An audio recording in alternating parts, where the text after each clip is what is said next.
อันนี้โครงการหอมือลาวเกาหลีสำหรับวัดภูโฮงนางสีดาอันนี้ขุดค้นวัตถุโบราณอันนี้เป็นโฮงนางสีดา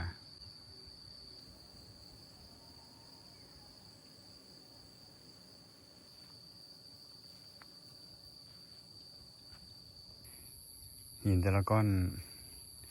มีเลขรหัสเบิดเพื่อไว้ประกอบที่มันแตกออกจากกัน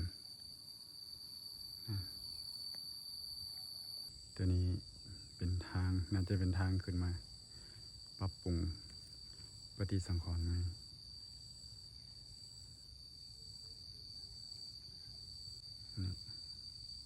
ขี้เห็นที่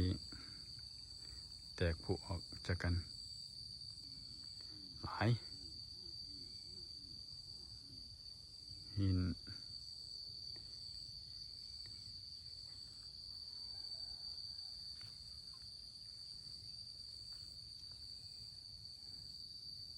โอ้ไกลๆวะ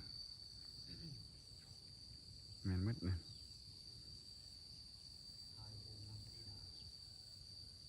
นี่เป็นโฮงนางสีดาแท้ตามคำกล่าวเดี๋ยวขึ้นไปเบิ่งดังเทิงตอนนี้ขึ้นมาแล้ว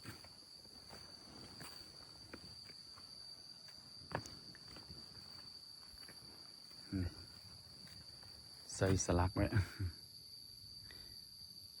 นั่นจะเป็นหูปงูอ่ะนี่แบบเดียวกันกับมันอยู่ปราสาทหินอยู่ใกล้ๆกันโล2 หลักกิโลจะปราสาทหินมาหาตัวนี้ปราสาทหินพื้นตัวนี้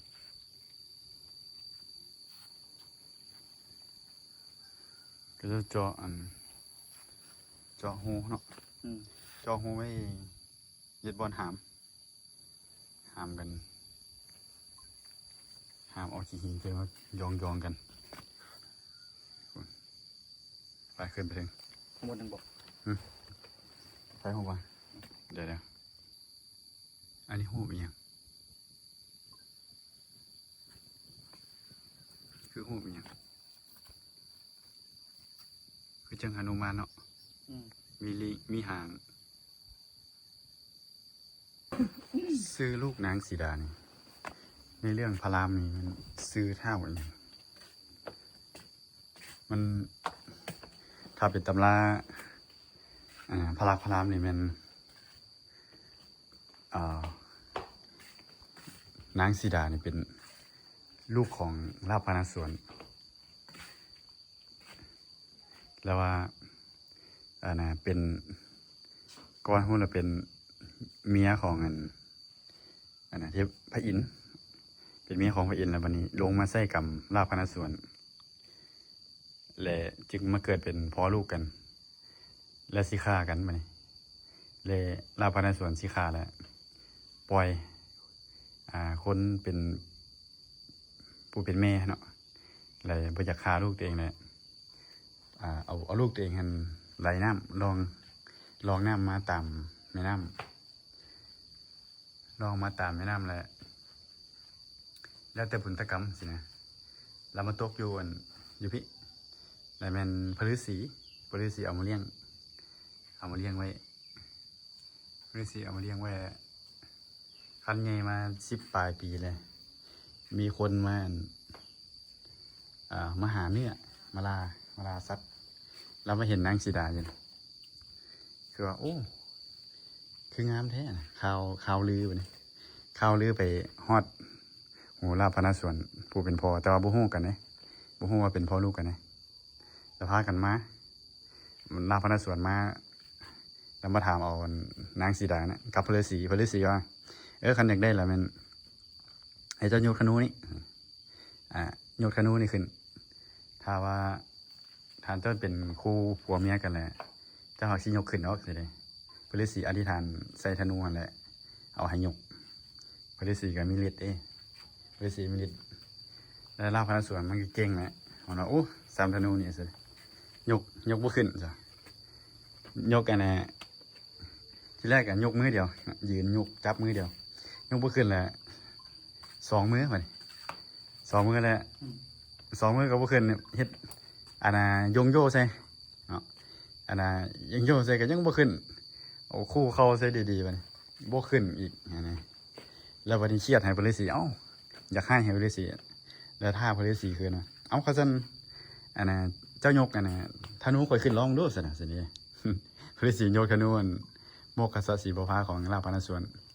ยกขึ้นยกบาดเดียวขึ้นเครียดให้เพิ่นเลยสิแล้วเพิ่นเลยสิสู้กันกับเพิ่นเลยสิแต่บ่แพ้เพิ่นเลยสิหนีนะบัดนี้พระรามมาขอพระรามมาแล้วมาขอกับพระรามแล้วบัดน่ะไอ้เพิ่นเลยสิกับว่าแบบเก่าน่ะถ้าเจ้าสิเป็นคู่ผัวเมียกันก็ให้ยกธนูนี่ขึ้นถ้าว่าคันเป็นข้าสิเป็นผัวเมียกันนะหากสิขึ้นนอกสิพระรามยกขึ้นแล้วเพิ่นเลยสิว่าให้ท่าอยู่นี่ก่อนเด้อท่าอยู่นี่ก่อนเดี๋ยวสิไปเอาน้ำศักดิ์สิทธิ์น้ำอมฤตอยู่ถึงยอดภูน่าจะมันจะมียอดภูหน่อยหนึ่งอยู่หลังเป็นหน่อยหนึ่งคิดว่าน่าจะแม่นต้นน่ะแหละพอดีสีไปเอายังบ่ทันมาพระรามก็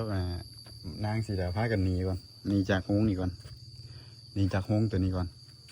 แล้ววันนี้พอดีสีกลับขึ้นมาบ่เห็นแล้วพอดีสีดีดสายธนู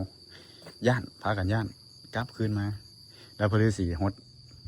ส่งน้ำให้เป็นผัวเมียกันแต่พอดีสีเครียดว่าบวชหาเราพากันหนีก่อนแล้วเราใส่คำว่าชุมเจ้านี่สิได้แยกจากกันได้เป็นผัวเมียกันแต่ว่าสิได้แยกจากกันมีกรรมเลยพอออกจากนี้ไปแล้วลาบพนัสสวนมาเอากะเฮ็ดเป็นกะแหกกะแตอย่างประมาณนี้เนาะแล้วก็บ่ได้แต่ว่าสุดท้ายก็เป็นคือจังอันนี่คือจังหนังครับคือมาเป็นตัวกวงแล้วจึงมาเอากะตัวนั้นถือกันตัวคันมาเป็นตัวกวงแล้วอันน่ะพระรามอันน่ะแยกจากกันแล้วพระรามน้ำมานี่น้ำแล้วไปลงไปลุ่ม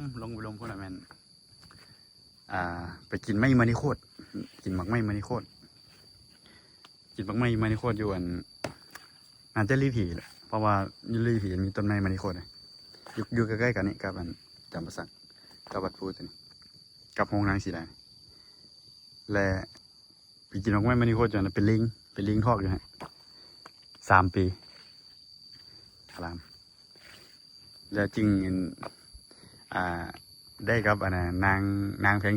สีมานำหาพออยู่หันไปกินหมักไม้มานิโคตอยู่งานน้ำกันหันเป็นลิงอยู่น้ำกันหันแล้วจึงได้ลูกซื่อได้ลูกเป็นหนุมานในตำราคัมภีร์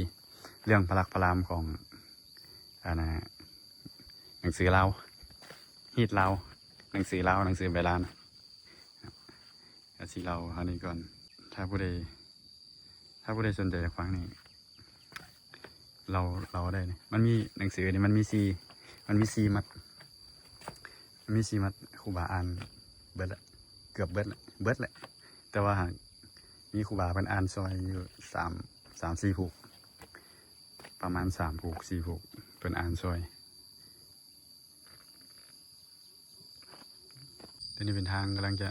แปลงใหม่เวลายางมานี่ตัวนี้เป็นให้มันซื้อกับโฮงให้มันซื้อกับโฮงตัวนี้บุรณะซ้ำแปลงก็สิเอาซอกหินแถวนี้แหละเนาะใส่หินตัวที่ก็จะขุดได้เกาหลีมาบุรณะกับลาวร่วมมือกัน